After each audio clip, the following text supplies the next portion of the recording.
जी तो dear students, आज हमारा टॉपिक ये है कि हमने ये देखना है कि किसी भी नंबर को हम ज़ीरो पे डिवाइड क्यों नहीं कर सकते। सपोज़ हम कैलकुलेटर पे कर रहे हैं सॉल्व, 3 है, 3 को डिवाइड बाय ज़ीरो करते हैं तो 3 divided by zero answer undefined आ जाता है, कैलकुलेटर पे मैथ्स एरर लिखा हुआ आ जाता है। तो ये ऐसा क्यों होता है?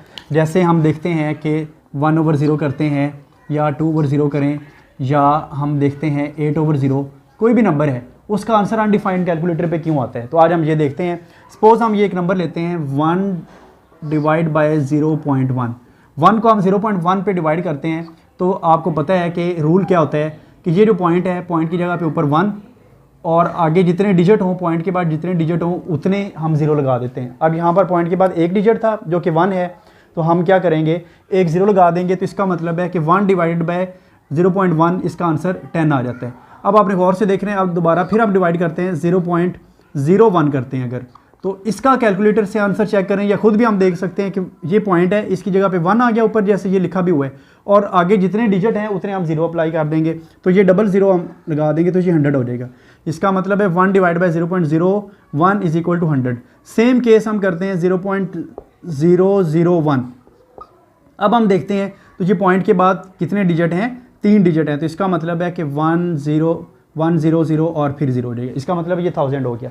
अब आपने गौर करना है कि डिनोमिनेटर में जितना नंबर स्मॉलर होता जाता है उतना आंसर उसका लार्जर आता जाता है। जैसे देखिए 0.1 से लार्जर नंबर था 0.01, अब उसका आंसर 10 है, इसका आंसर 100 है। अब डबल ज़ीरो कर दिया, अब देखें ये ज़ीरो के करीब करीब हम जा रहे हैं, हम अप्रोचिंग टू ज़ीरो हो रहे हैं। देखें यहाँ पर 0 अप्रोचेज टू 0,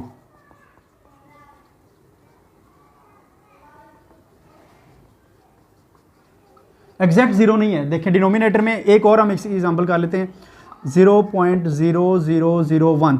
अब आप देखें इसका आंसर आता है 1 के बाद 1 2 3 4 0 हैं, 1 2 3 4, तो ये कितना आ जाएगा, 10,000 इसका आंसर है। सपोज हम एक और नंबर ले लेते हैं 1 डिवाइड बाय 0.1 2 3 4 5 6 7 और इधर 1 लगा देते। तो अब आप देखें इसका जो आंसर आएगा ना वो 1, और इसके बाद कितने डिजिट हैं, 1 2 3 4 5 6 7 8, 1 2 3 4 5 6 7 8। अब देखें ये नंबर जो है, ये नंबर स्मॉलर था, उससे स्मॉलर ये, उससे स्मॉलर ये, फिर नेक्स्ट और स्मॉलर कर दिया। अब ये नंबर और स्मॉलर है, 0 नहीं है बल्कि अप्रोचिंग टू 0 है। तो देखें इसका आंसर कितना लार्जर हो गया, लाखों करोड़ों में पहुंच गया। इसी तरह अगर हम एग्जैक्ट 0 करते हैं 1 डिवाइड बाय 0, तो इसका आंसर क्या आ जाएगा, क्योंकि वो 1 के बाद कितने पॉइंट्स होंगे, 1 2 3 4 सो ऑन, ये हम काउंट नहीं कर सकते, इसलिए हम इसको कहते हैं अनडिफाइंड, अनलिमिटेड नंबर्स होते हैं। तो इसलिए इसका जो आंसर कैलकुलेटर देता है या जो हम लिखते हैं वो अनडिफाइंड है। तो any number divided by 0 will be infinity.